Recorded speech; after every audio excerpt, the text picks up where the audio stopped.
What is up, guys? This is your boy Bruce, and we're back again with another lock video. Alright, so today we're going to be talking about dreadlock balls.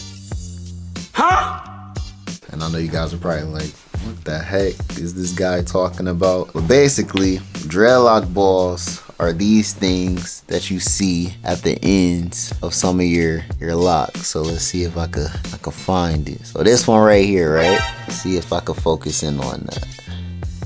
That is a dreadlock ball. So notice how at the end of my lock, I have literally a formation or clump of hair that's literally being held on by a few strands of hair.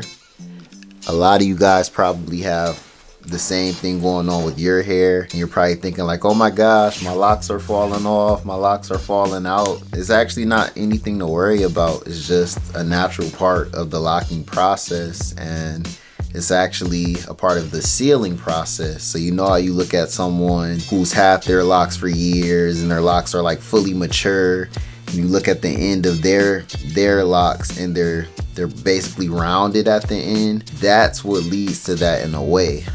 So the sealing process is basically the lock trying to almost close off that end, and it could do it in different ways, but that's basically one of the signs of that. And a lot of people will wonder, like, should I cut it? Should I leave it alone? I'd say just leave it alone. Like, your hair ultimately knows what should be done to kind of move on to that next step. So I personally leave it alone, but if it is bothering you that much, the only way I'd say cut it off or snip it off is if literally you really check close and you make sure that, like I said earlier, it's only hanging on by a few strands.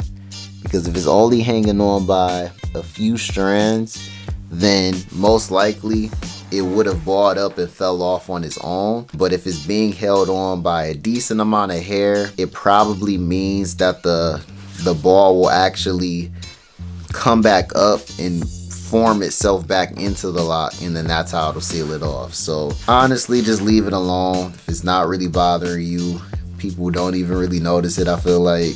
Not that that even matters, but just leave it alone, let it do its thing. But if it is bothering you that much, only snip it off if it's only hanging on by literally a thread.